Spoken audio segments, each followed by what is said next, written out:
Welcome to The General and the Journalist, our podcast from the Times and the Sunday Times about how the old order's shifting and conflict is on the rise. Tom, you're the journalist part of the equation, Tom Newton-Dunn. And you're the General, Patrick, General Sir Patrick Sanders. And how are you, Patrick? Because this is the first time in something like 6 weeks we're both back in London. We haven't still managed to find ourselves in the same room, but we've both been on our travels over the summer. You particularly. Yeah, I've been a bit jet lagged, to be honest. I'm just back from the Indo-Pacific, having spent some time in Indonesia and Thailand, holiday and some work. But it's nice to be back in a slightly cooler, slightly damper London. Where have you been?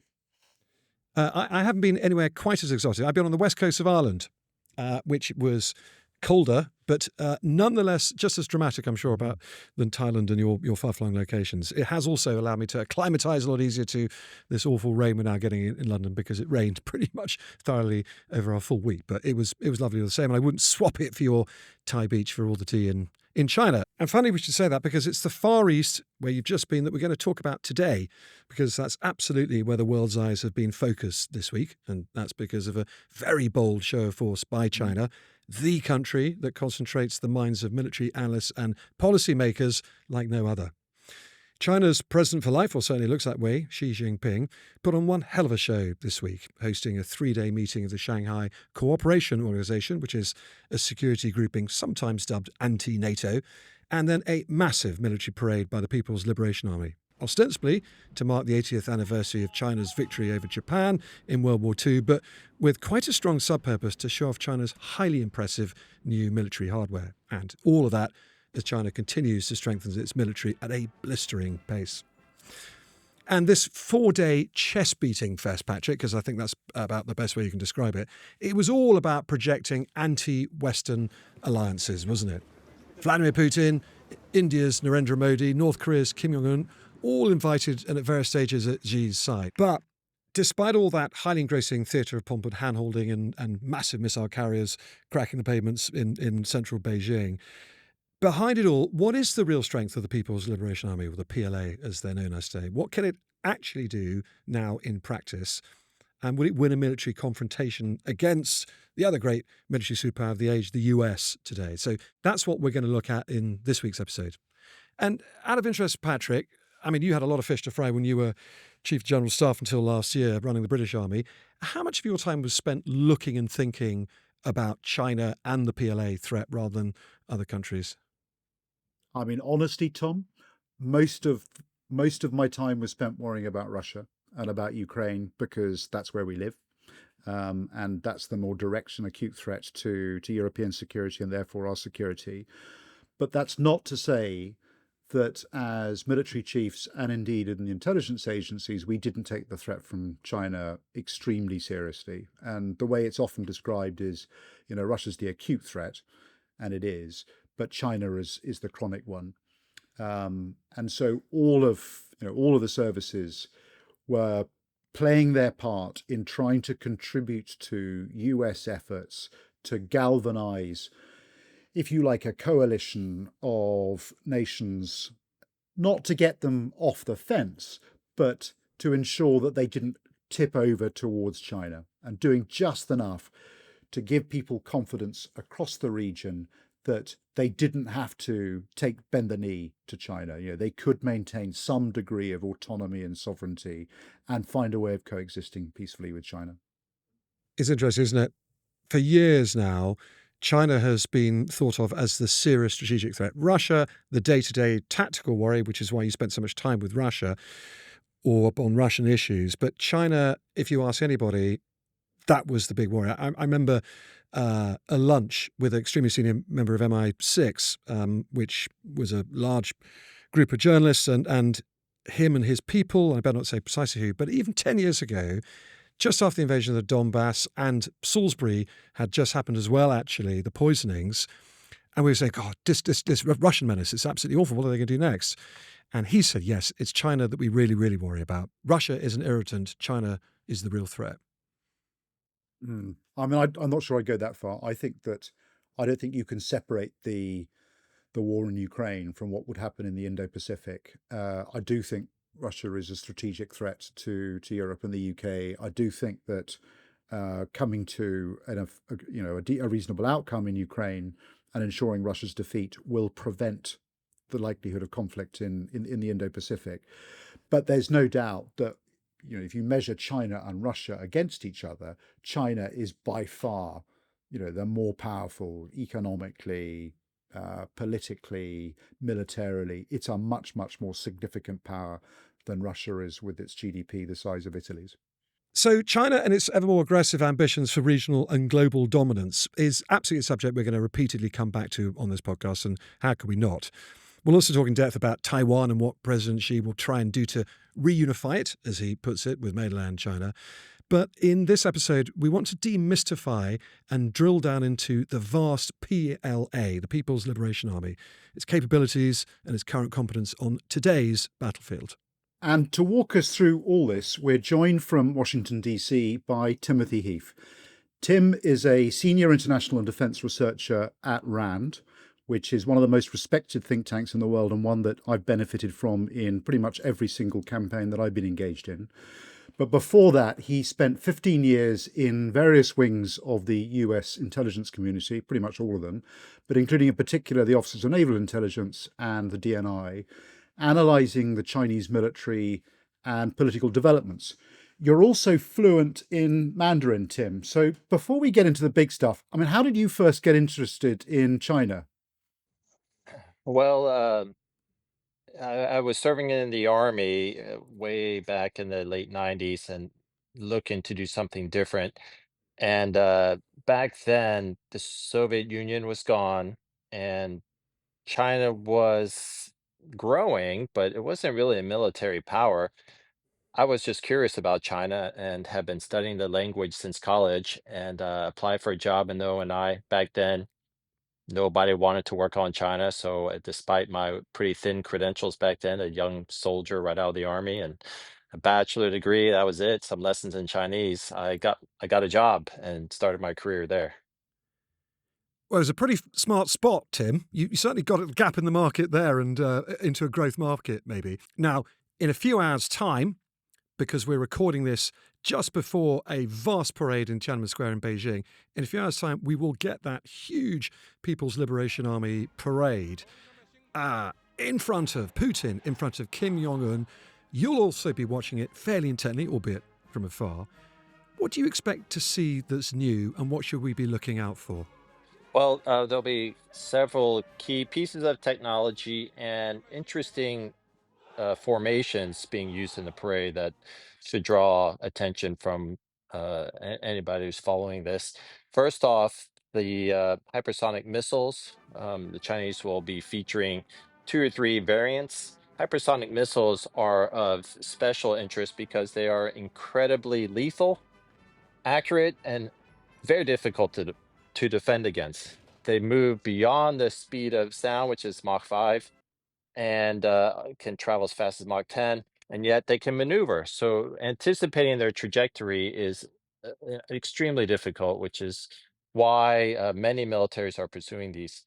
Also of interest are the formations in which some troops will march. According to Chinese press, troops will march in theater command formation, which probably means there will be different specialized troops representing their theater commands and the types of missions that they're expected to take. This showcases the fact that the Chinese did start a major reform to their organization Mm. around 2015, 2016. And this will be the first time in a anniversary parade of this type that they will showcase these new troops. It's going to be a fascinating watch. Potentially some unmanned armour for the first time. I don't think we've ever seen it anywhere publicly in the world, have we?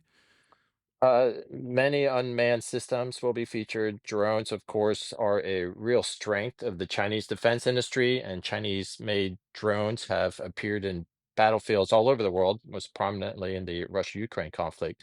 But the Chinese also have unmanned ground systems, vehicles, and underwater systems. We should hopefully get a glimpse of at least some of these unmanned vehicles. One more point on the parade before we get into the substance. This is all about celebrating China's great role in defeating Japan in World War II. Now, Tim, you've definitely know more about World War II Chinese history than I do, but my primitive remembrance from A-level is that it was kind of the USSR and the US that kept China in this fight with their massive resupplies over the Himalayan mountains from India. And anyway, any proper serious fighting that the Chinese did, they did suffer an awful lot of casualties, it has to be said, during that war, was done by the nationalists under Chiang Kai-shek and not the PLA under Mao. So this is revisionism in the extreme, isn't it?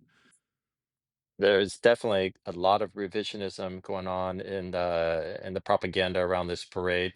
You're correct that the bulk of the fighting done in China against the Japanese was done by the nationalist military, and they had a couple of really good divisions and fought valiantly early on in the war before those divisions got wiped out.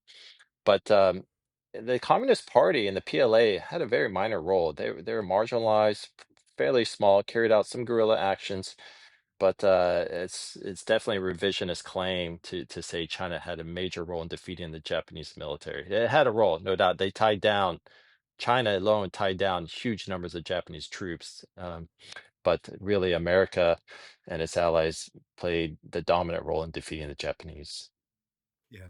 So a couple of minutes ago, Tim, you were talking about the theatre commands and sort of drawing us into the organizational structure, the fighting structure of the PLA. But I want to come back to that. But just to set the scene, can you just take a few seconds to, if you like, to introduce us to the PLA?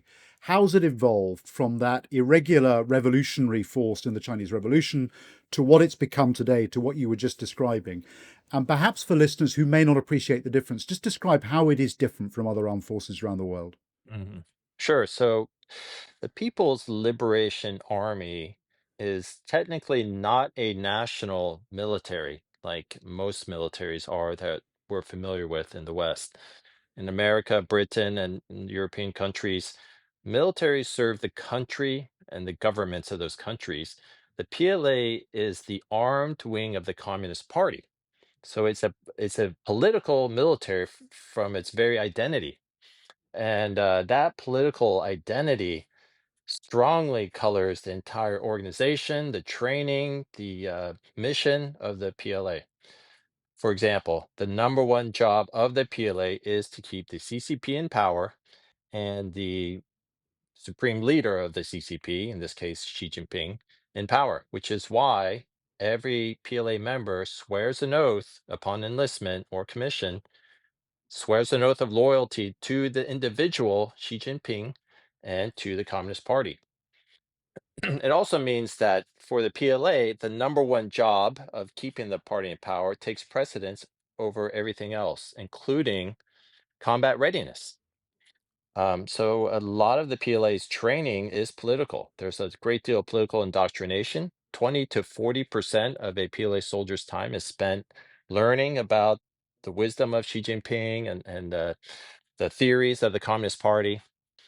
So the Chinese military is it's the largest in the world by sheer numbers of people, but it's increasingly one of the most modern in terms of its technology. It has more ships, if you just count individual ships, more ships than the U.S. Navy at this point in terms of combatant ships. And many of them are very modern with the latest hardware, missiles, sensors, radars, and so on. Aircraft, the Chinese aircraft are really advanced, lagging perhaps only the US in terms of stealth technology and some of their avionics. And then, of course, they have tried to build joint theater commands. And this is in many ways, a direct imitation of the US and the successes the US has had operating as a joint force. The Chinese in 2015 established joint theater commands and are trying to integrate all these services into a well organized, efficient, resilient fighting force. And the title is a little bit misleading, isn't it? I mean, it's a very basic point, but the People's Liberation Army is not just an army. What are the different component parts of the force structure? Well, yes. So the People's Liberation Army includes there is a ground force, the Army. There is an Air Force, the PLA Air Force. There's a Navy, PLA Navy. One service that is unusual is there is a rocket force, PLA Rocket Force. And the rocket force is responsible for the inventory of nuclear missiles including ICBMs, intercontinental ballistic missiles, but also conventionally tipped ballistic missiles, of which China has thousands. And then China also has the PLA Strategic Support Force, which is uh, it's it's a cyber and it's basically responsible for cyber and space and information operations, and they support all the other services. And you were talking earlier on, I think we'll come back to discussing the political nature of the PLA, but you were describing how the prime mission of the PLA is to defend, to keep the Communist Party in power. So if that's the prime mission, does that drive their organizational structure? I mean, is there a tension between, for example, a Tiananmen Square type mission, thinking back to those terrible events, as opposed to maritime dominance in the South China Sea, or potentially a mission against Taiwan? And is there a tension between those missions? There's absolutely a tension between the mission to keep the party in power and the mission to be combat ready, to be able to win a modern fight. Mm, Without question, there's tension. And I think it's worth taking a moment to lay out what do we mean by the mission to keep the party in power. I think many of us, when we hear that, think of Tiananmen Square and the idea of armed force gunning down protesters. But that's actually not what the party is thinking anymore. The reality is the threat of a large scale uprising like that is really small. It's really small. Not only that, there are other units who are responsible for maintaining domestic order. You have the Ministry of Public Security, MPS, and you have the People's Armed Police, uh, which is actually the paramilitary force responsible for crushing protesters and suppressing any large scale unrest. So that's not really how the PLA helps with keeping the party in power. The way the PLA helps is one, by doing what it can to make sure the economy keeps moving and growing. And that means securing vital seaways, passageways for merchant traffic. And that explains why the PLA, the Chinese military, is deployed in the Gulf of Aden. But the PLA also helps bolster CCP rule through a lot of demonstrations, parades like the one that is happening in Beijing, um, muscle flexing displays that whip up popular enthusiasm. And the Chinese do a lot of intimidation and muscle flexing demonstrations, especially against Taiwan. They support keeping the party in power by um, uh, uh, countering foreign influence in cyberspace or in infospace. So there's a wide range of missions that PLA can carry out to keep the party in power, but it does yeah, come at a cost to their combat readiness. So combat readiness requires that you spend the bulk of your time preparing to fight and yeah, mastering all the skills required to fight. And the Chinese are willing to make that trade-off in order to keep the party in power. yeah, because it's a higher priority mission. Yes. So, breaking down the PLA into its constituent parts, the Navy is the real jewel, isn't it? That is by far the biggest and most advanced of its various different wings, despite the fact that it's still the People's Liberation Army's Navy, which confuses a few people, certainly me for a little while. It depends. So for the peacetime world, the Navy, for peacetime missions, the Navy does a lot of heavy lifting. They are responsible for making sure that merchant traffic uh, can get to China, and China can trade without disruption, and that's critical for the lifeline of the economy. But in terms of deterrence and the combat capability, the rocket force is quite powerful too, and they can threaten to just blanket Mm, Taiwan with missile strikes, and they can threaten the U.S. ability to intervene.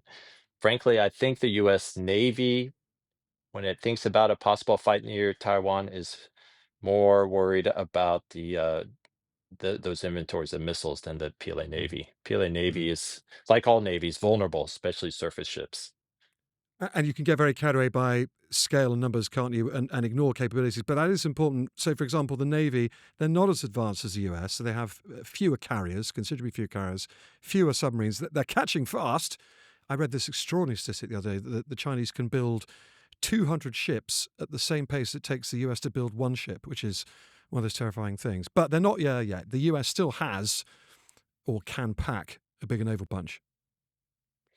Yes, if you measure navies by tonnage, the U.S. Navy is actually larger, even though there are fewer ships. Our ships are bigger and more capable.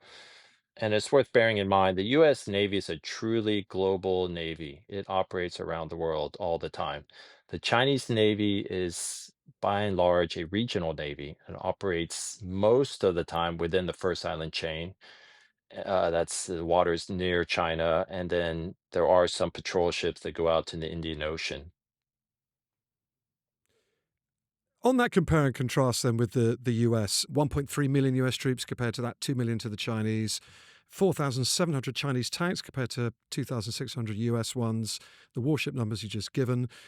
Pretty similar in terms of fighter jets. The Chinese are ahead, 1,900 compared to the US's 1,600. But the nuclear weapons is interesting. So obviously we know that the US has been a vast nuclear power for many years. They have 3,700 warheads at the moment. The Chinese have 600, but they are increasing at a massive rate. So they're doubling year on year almost. Why are they doing that, Tim? And should we be worried? My own view is their interest in building out their nuclear inventory is a reflection of their awareness that their conventional military just cannot compete with the US military. And I think they are, in my view, they're quite pessimistic about their ability to actually go toe to toe with the US military. I think the Chinese are acutely aware of their vulnerabilities. They're aware that this is a military that's not optimized. The PLA is not optimized for combat. It's optimized for politics, as we Mm. discussed. And that's where the Chinese want to keep them focused.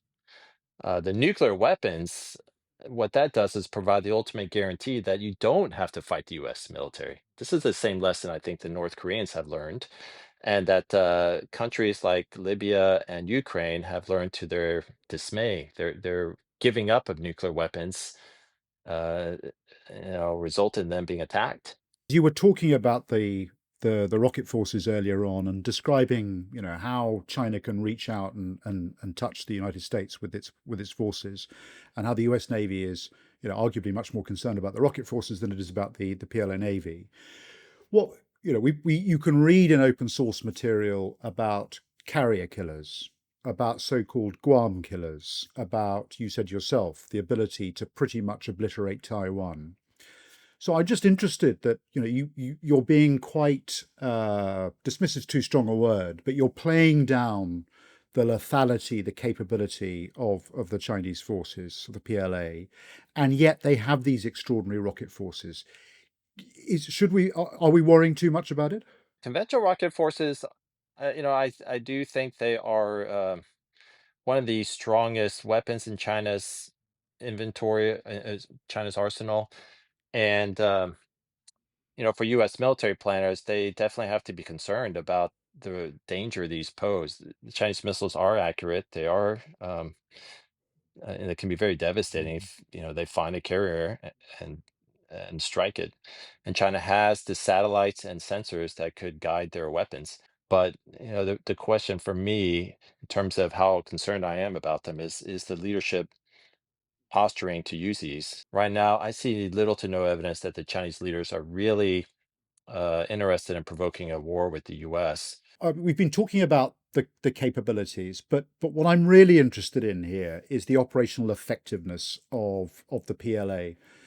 And on this podcast before, you wouldn't have heard it. I've talked about this concept of fighting power, which is how you measure the effectiveness of armed forces.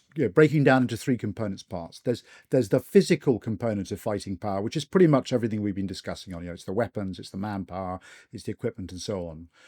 But there are, of course, two other components of fighting power, which are at least as important. There's the conceptual component, so the doctrine that causes an army to fight, armed forces to fight in a particular way, which everybody involved understands. It's like the sheet music for an orchestra. Without it, you would simply have noise rather than music. It's also, and I want to get into this, about the command philosophy, which for us in the British Army and you in the US is all about unleashing the individual creativity of leaders at every level and encouraging them to use their initiative. And of course, as you were referring to, it's about knowing how you conduct combined joint operations in space, cyberspace, on land, at sea, in the air. And then the final component is the moral component, which, as we all know, those of us who are engaged in this profession, is the most important of all. I mean, Napoleon said it best: the moral is as the physical as three is to one. It's about fighting spirit and the will to fight. So let me just pick those two apart. Can we begin with the conceptual component? Given that the core mission for the PLA is first and foremost regime stability, maintaining the regime, and the PLA is the armed vanguard of Xi's personal ideology, does that leave room for creative military concepts and doctrine? And does the political nature of the PLA make it more or less effective as a fighting force? So we have just mountains and mountains of documents on theories and doctrinal ideas written by Chinese military scholars and analysts, and it is quite ambitious. They talk a lot about having a doctrine of joint operations. They clearly read the training manuals and regulations and theories of Western militaries and mimic a lot of what they read in their writings. But a lot of it is aspirational. And we have seen that the PLA has struggled in practice to actually implement a lot of these ideas. As one anecdote, the Chinese in around 2016 started their first joint operations course at at their military colleges, and almost every year since then they have overhauled their curriculum and tried afresh to tackle it from different angles.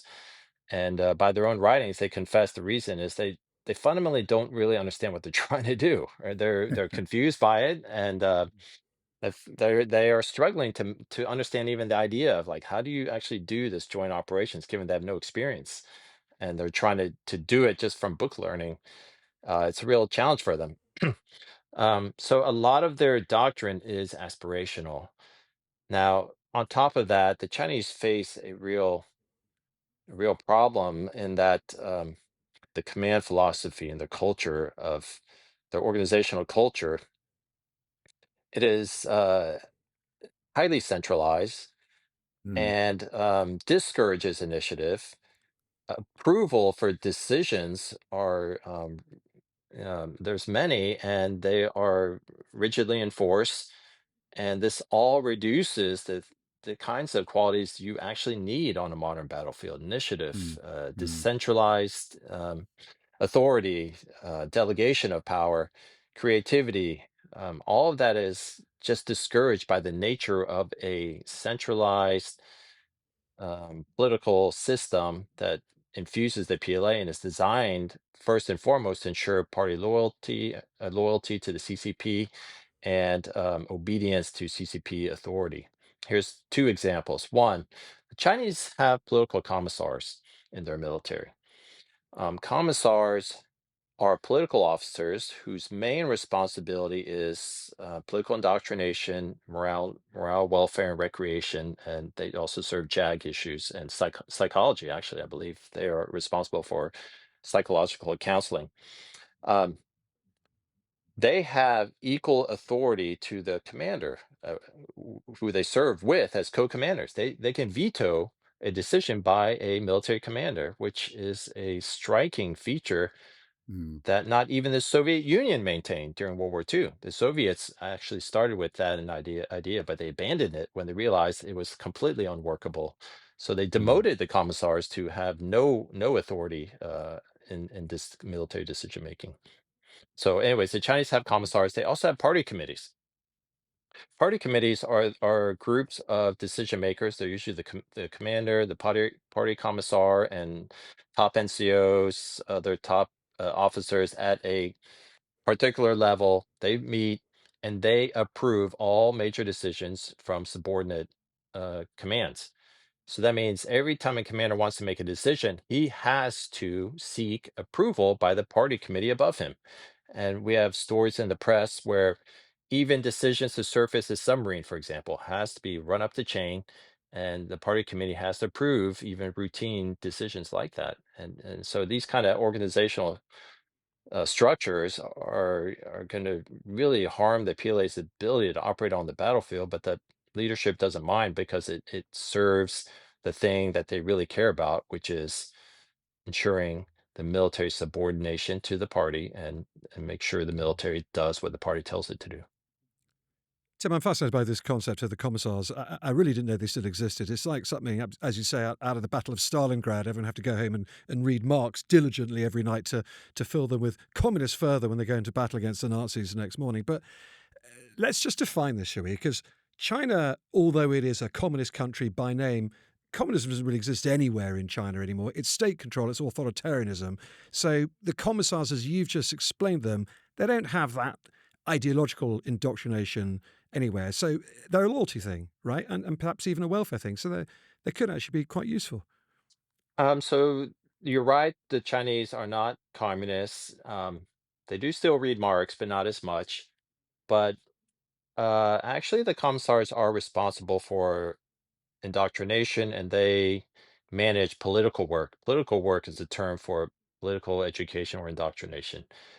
And what that involves is studying the work, not necessarily of Marx so much, but the works of Xi Jinping Yeah. and the Communist Party, whatever theories, the socialist theories, and they have a lot of them, and they're very detailed and just as obtuse as the old Marxist writings are, full of all kinds of jargon and terms that are baffling to casual readers.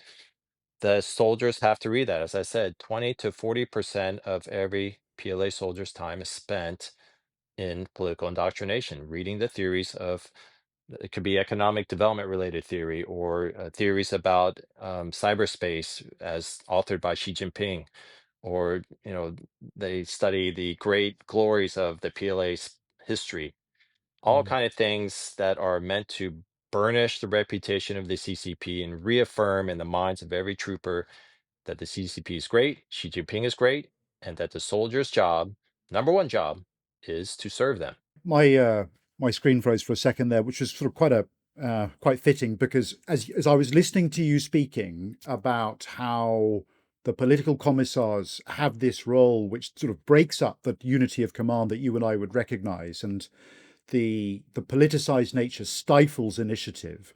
My brain froze. I could not, as a military, experienced military commander, begin to process how that would work on a modern battlefield, particularly when the speed of decisions and the speed of warfare, when you begin to apply artificial intelligence, means that there simply isn't the ability to put these sort of bureaucratic political checks and balances in there. And as you and I know, as both as former soldiers, you know, your plan collapses the very first time there's a round comes back the other way and you get into contact with the enemy. So I guess I'm trying to work out uh, whether they don't care, whether this is a rerun of the Korean War where you didn't have to be sophisticated. You just had to do what you were told, and you got these human wave attacks across the Yalu River. I mean, do they just think that their quantity will get them through? Because it's no way to fight. That's a good question. So there's a couple of pieces of it here. First, it is really important, in my view, really important to understand the Chinese leadership's assessment that major war is probably not going to happen. It's very unlikely. If you truly believe that it's unlikely, that reduces the pressure immensely to have a really competent fighting force. You can tolerate a great deal of inefficiency, because you feel pretty sure you're not gonna end up in a war. And we may find that surprising, but the data bears out that interstate war between countries, remains extremely rare. The Chinese are aware of this. They know their country is huge and wealthy and powerful, and nobody is threatening to attack China. So they're not worried about a defensive war where they have to defend themselves from attack like they did during the Cold War. That's not really that's not really possible. That's not really likely anymore. Who's going to threaten to attack China? Nobody. So that leaves open, what about something that could flare up on the border or with Taiwan? And there, the Chinese, if you really study their political writings, they are really emphatic about the importance of crisis management and control. Deterrence is definitely a part of crisis management, so they see the importance of a military fully equipped with hardware and ideally proficient in using its weapons. But what they're really interested in is finding ways to manage a crisis and de-escalate it. Their political posture is, in general, if something flares up, they are interested in de-escalating. So Mm, if all that is correct, the pressure to have a force that can fight really effectively on the battlefield is much less than perhaps it is for the US military, which believes combat will happen and it needs to be prepared for combat. So mm. I think it's a very different mindset from the US when we study the Chinese, and it helps explain their tolerance for a great deal of inefficiency. Yeah, that's fascinating. I guess that leads into why your conclusion is that they're not particularly combat ready. The other thing, I guess, that undermines some of their strength, but I think I know where you're going to go with this, is of course the issue of corruption and the extraordinary turbulence that we've seen at the top of the PLA, with a series of people being sacked or removed or disappearing. I mean, is corruption an issue, or is this more about personal loyalty to Xi? And to what extent is that constant turbulence and change at the top undermining the PLA's combat effectiveness and combat readiness? Corruption is a very serious issue for the PLA and for the Communist Party as a whole, despite over 10 years of high profile attention. I mean, Xi Jinping has made anti-corruption like number one of all his priorities, or near Mm, the very top. 10, 12 years of sustained effort, it does not appear to be under control at all. And the fact that it is really corruption and not just loyalty is shown in the fact that she is purging generals he put into place. These are not elite factions who are scheming to undermine him. These are people he put into power and said he regarded them as trustworthy, yet he felt the need to remove them when evidence of severe, corruption or poor performance appeared. I think the issue of corruption in part reflects the fact that deep down, a lot of the top PLA officers know that they're not ready for war, and they're not being they're probably never going to fight a war, and so they have all this money at their disposal. They believe they can steal it because who will ever know? If you really don't think you're ever going to launch these missiles, why spend money on fuel when you could just fill their tanks with water, which some PLA generals have done. And then the other thing about it is, there's just no independent way to hold people accountable. The party's in control. So if you give all the power to one party and there's no independent source to check them, then it's just very hard, if not impossible, to ever stop the corruption. Tim, there's another element of China's combat effectiveness, isn't there? And that's experience on the battlefield. And it's a very well known fact that China hasn't actually fought a war since 1979. They had a brief dust up with Vietnam, the odd border skirmish with the Indians, but they haven't actually had a full blown modern military confrontation ever. Now, there are Chinese advisors embedded with the Russians in Ukraine watching very carefully, but it's all academic, isn't it? It's all how would we do it if we have to, rather than actual real life practice. And that's got to matter for something, isn't it? It matters a great deal. There are very, very few militaries in the world that can have a demonstrated record of combat performance in conventional combat. US military is one of those. I tell people when they seem surprised at my assessment that the Chinese military may not be ready for combat operations, I point out that, frankly, a lot of NATO countries, European countries with the most advanced hardware in the world, are not ready for combat. And I was just talking to a friend of mine who served in Europe just recently and was up close observing NATO militaries. He came back and told me, Tim, I was astonished at the gap between U.S. military combat readiness and those of some of our closest friends. Many European countries just don't have experience and rely heavily on the U.S. to do almost anything on them on the battlefield. The Chinese, I think, they have even less. So they haven't even served in a combat mission with anybody. They have no allies and partners, and that's an important factor when we, by the way, when we measure sizes of militaries, the Chinese alone are we have to compare the Chinese military against the US plus its allies and partners. And that just automatically just swamps the Chinese. And they're aware of the fact that the US has all these friends. That increases the risk even more if they ever get in a fight with the US. They could end up not just fighting the US, but many, many countries. And yeah, that's Mm. the disadvantage for China would endure is just enormous. Patrick, I'm really interested in your thoughts on that. I mean, you spent much of your career fighting, actually, until we withdrew from Afghanistan, but you spent a good decade and a half commanding at various different levels. What's the difference between leading a force of men and women into combat, having just known about it on paper, than to having experienced it in reality as a commander yourself? Well, I think it's worth being cautious about this because no one has fought a real war against a peer since 1945. The US haven't, we haven't. We arguably the unique experience that we had that no one else had was the Falklands War. But let's be honest, it wasn't against a peer, even though it was a long way away. And so I'm cautious. I'm always cautious about dismissing, the lack of experience that the Chinese have and measuring it against our own. But having said all of that, we as militaries, the US and the British and the French and one or two others that I think probably do get over that threshold that Tim was describing earlier on, have been engaged on operations and in campaigns almost continuously. I mean, every single year since the end of the Second World War. So we have much greater experience of fighting, and it gives us some inherent strengths. First of all, we have learned over time to optimize our command and control structures. In wartime, every single military cock-up comes down to a failure of command and control. And it's only by making those cock-ups and getting through them and working through it in the way that the US did with Goldwater Nichols that means you can create command and control structures that are capable of withstanding the pressures of wartime. We've got 80 years of experienced commanders who have passed lessons down. And they go into the colleges, the schools, to Sandhurst, to West Point, to all the staff colleges, and they ensure that they pass over the experience. The Chinese don't have that.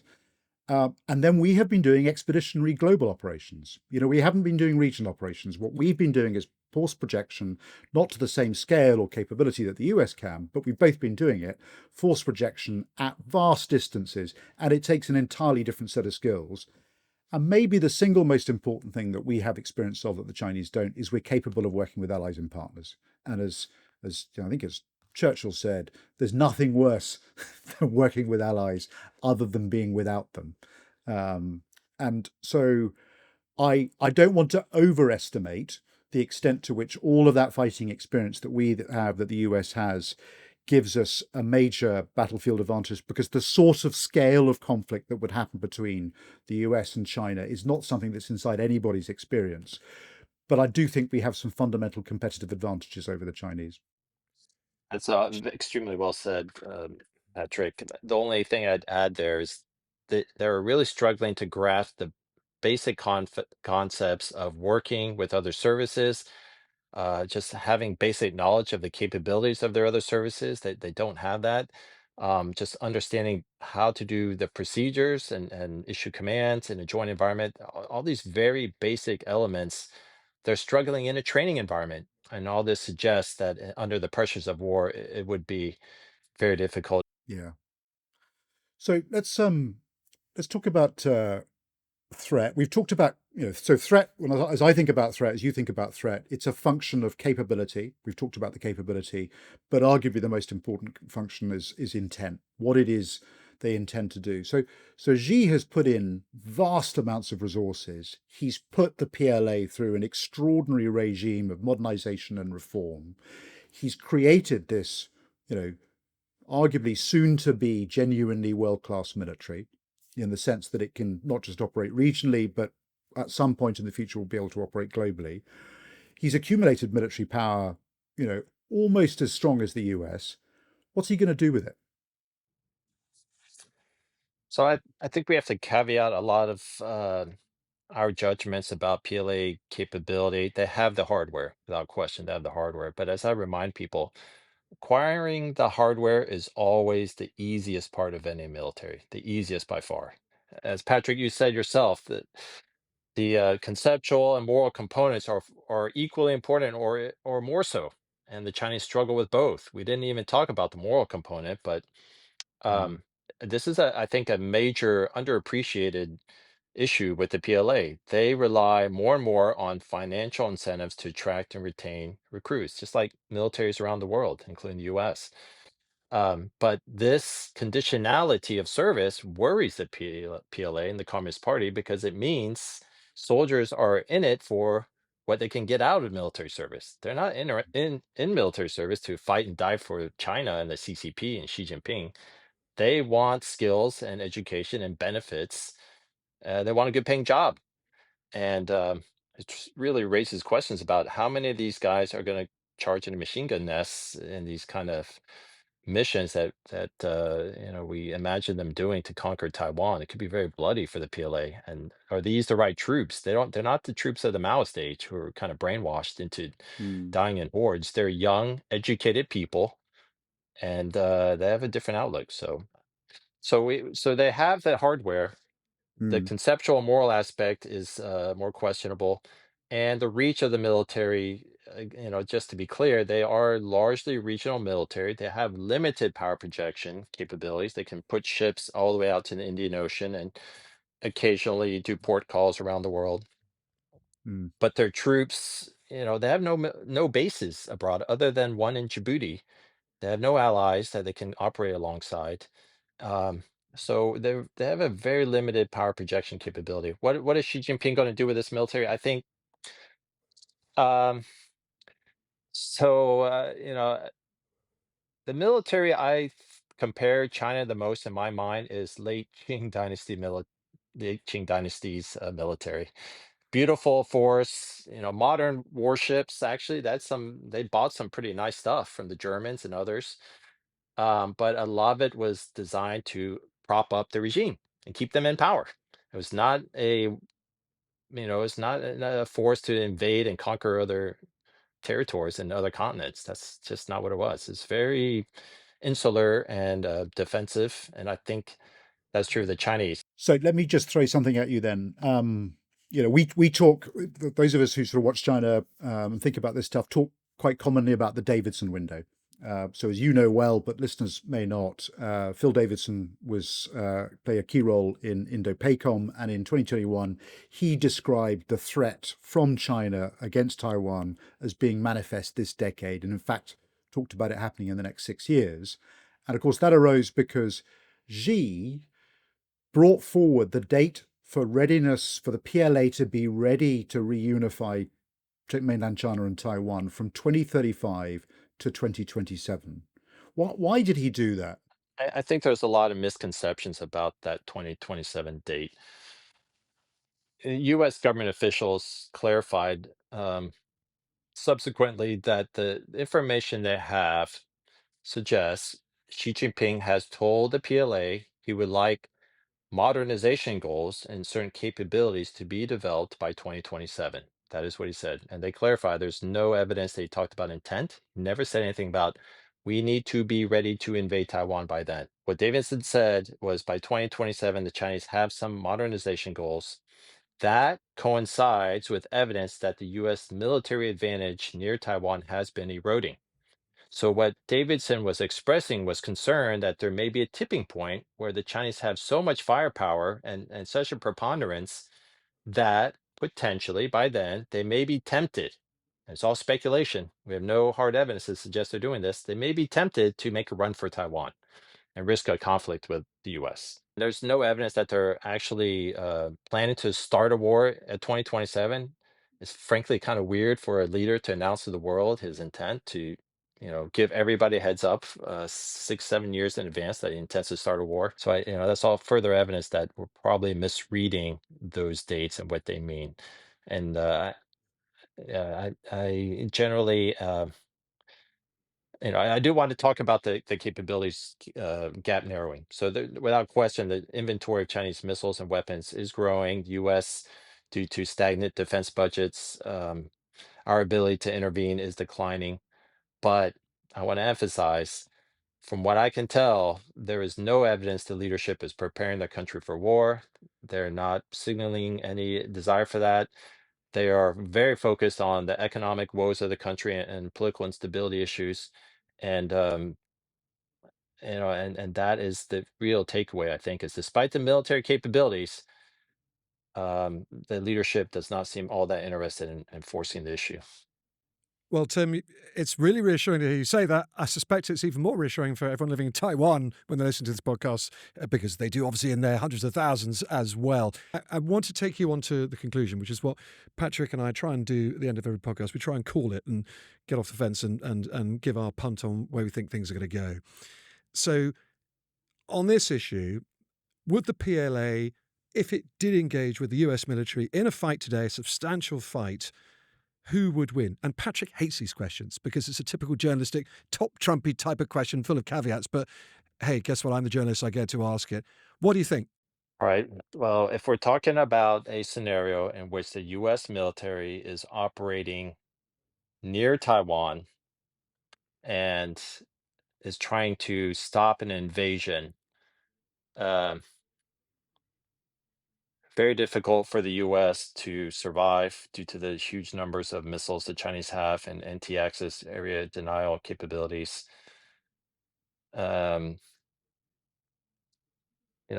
Without the U.S. escalating the war into a much broader conflict where we're pounding the mainland and trying to destroy their missile launchers, I think it'd be very tough fight for the U.S. Potentially, they would be at a disadvantage. But outside of that water space, right around Taiwan, anywhere else in the world, Which is Chinese you, homeland. That is Chinese. The area is saturated with Chinese ships, air bases, yeah, well, yeah, etc. they have the whole mainland have the home field advantage. They got their entire continent or their land space to host huge numbers of airfields, airplanes, and missile launchers. And U.S. is operating from sea, from a handful of carriers and a few bases in Japan. Very hard for us to fight like that. But anywhere else in the world, outside of that water space near Taiwan, the U.S. would absolutely mop up the Chinese. Okay, and that was brilliant. That was not even. That was, in fact, that was only with one caveat, where normally I'm forced to inject about several. That was very, very conclusive. Tim, it's been absolutely fascinating talking to you. Thank you so much for all your time. Now I know why the DNI, the CAA, and everyone else you've worked for in the past valued you so highly, as indeed do we. Thank you so much. My pleasure. Really enjoyed it. Thanks, Tim, and my thanks to Rand as well for all that they've done over the years. It's been a huge contribution. Well, Patrick, what a fantastic tour de force that was. I learnt a lot there. What was your biggest takeaway? I guess I had two takeaways. The first, as you probably picked up as we were talking through, was I knew that the PLA was a political instrument. It's not a surprise to me. But I didn't know the extent to which the politicization of the PLA has such a paralyzing effect on decision making, and the extent to which commissars play a role which will fundamentally undermine commanders in the field. So that was the first takeaway. I was surprised then by his follow through, which was because they don't expect to fight. And that is a discordant voice, because pretty much all of the stuff you read in open source material, and if you like the received wisdom across Western militaries, is that the Chinese are prepared to fight. They have said recently that they're prepared to go to war, whether they mean economic war or whether they mean actual war. They said that recently. And we know that the reunification of Taiwan is a fundamentally core part of Xi's belief in rejuvenating China, and that they may have to fight for it, or at the very least, they may have to blockade for it or quarantine it. We can talk about that another time. And then the second thing is, I was struck by his relatively blithe dismissal of the prospect of any military confrontation, reassured by it too. It turns out that perhaps Kevin Rudd, in his book The Avoidable War, was spot on. This may be avoidable, and we could all take heart in that. He really was reassuring, wasn't he? And especially if you're living in Taiwan roundabout now. It feels to me, having heard Tim, that we've been missing a trick all this time, because according to Tim, the real purpose of the PLA, the real function it serves right up to today, is internal. And guess what? The Chinese are politicians just like our people are politicians. Our leaders really only care what the British voters think of them, because they will decide whether they stay in power or not. Ditto the Americans, Donald Trump, and ditto the Chinese. Obviously, they're not democracy. That China has always been haunted by this chaosery. The fear of chaos has haunted emperors, Chinese leaders down the centuries, many, many centuries, and having an incredibly powerful military that looks strong and tough and looks something like you should be proud of to the outside world is a great way to keep that potential chaos under control. So I was struck as well by his reflection that the PLA today is a bit like the Qing army and navy of the Qing era. I mean, worth reminding ourselves that the fastest expanding empire in the 19th century wasn't the British or the Dutch Empire; it was the Qing Empire. So that force wasn't entirely useless or Potemkin. Yeah, empires are peaceful and don't want war until the moment that they do. Well, there we should wrap. Next week, you'll hear part 2 of our China series, and we're going to go on a fascinating line that Tim just hinted at there, which is China's real intent. If it's not military, if it's not global pursuit by force, it's economic. That's what they're really after. We'll have an absolutely brilliant expert, almost as brilliant as Tim, perhaps even better, next week to talk us through what he thinks is really going on and why that is actually governing everything we see in China today. In the meantime, do get in touch with us with any questions you have or just to tell us your thoughts. Email us at generalandjournalist@thetimes.co.uk. That's generalandjournalist@thetimes.co.uk. We read them all and we will feature some in episodes to come. So, Patrick, until next week, thank you. Thanks, Tom.